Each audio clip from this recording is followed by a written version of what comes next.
திங்கக்கிழமை வந்தாலே அன்னைக்கு தான் வந்துட்டு ஒரு வாரத்துக்கு தேவையான காய்கள்லாம் வாங்குறத ரொட்டீனாக வச்சுட்டு இருந்தேன். இந்த வாரம் நான் போய் காய் வாங்கிட்டு வரேன்னு சொல்லிட்டு அவர் என்கிட்ட சொன்னார். கால் பண்ணுறேன், ஃபோன் அட்டன் பண்ணி என்னென்ன காய்கறி வாங்கணும்னு சொல்லிட்டு ஃபோனில் சொல்லுன்னு சொன்னார். ரொம்ப சந்தோஷம், எனக்கு வேலை மிச்சம்னு சொல்லிட்டு ஓகேன்னு சொன்ன மாதிரி அவரும் காய் கடைக்கு போயிட்டு கால் பண்ணாரு. நானும் என்னென்ன காய்கள் எவ்வளோ வாங்கணும்னு சொல்லி ஃபோனில் சொல்லிட்டு இருந்தேன். சொன்ன காய்களையும் வாங்கிட்டு வந்தார், சொல்லாத காய்களும் அவர் வாங்கிட்டு வந்தார். நான் போனேன்னா கீரை செக்ஷன் பக்கமே திரும்ப மாட்டேன். அது உடம்பு ஹெல்தி தான், இருந்தாலும் அதை வந்துட்டு க்ளீன் பண்ணிட்டு சமைக்கணுமேன்றது கொஞ்சம் சோம்பேறித்தனமாக இருக்கும்.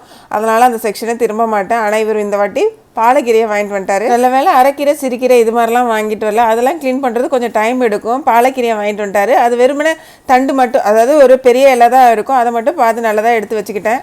நானும் பார்த்துருக்கேன் எல்லா கீரை கட்டிலையும் வெளிப்பகுதி நல்லாயிருக்கும். ஆனால் நடுவில் பார்த்தீங்கன்னா ஒரு பஞ்சாக வந்துட்டு இந்த புல், இந்த தேவையில்லாத கோதலெல்லாம் எடுத்து நடுவில் வச்சு அதை சுற்றியும் கீரைகளை கட்டி வச்சிடுறாங்க. புதினா கட்டை தவிர மற்ற எல்லா கீரை கட்டிலையும் இந்த மாதிரி வேலை தான் பண்ணி வச்சிருக்காங்க. ஜூனியர் சின்ரஸுங்களுக்கு கீரை குழம்பு, சாப்பாடு, ஊறுகாய், கருணக்கிழங்கு ஃப்ரை வச்சு கொடுத்துட்டேன். கூடவே கொஞ்சம் காரமணி பொரியலும் பண்ணிக்கிட்டேன்.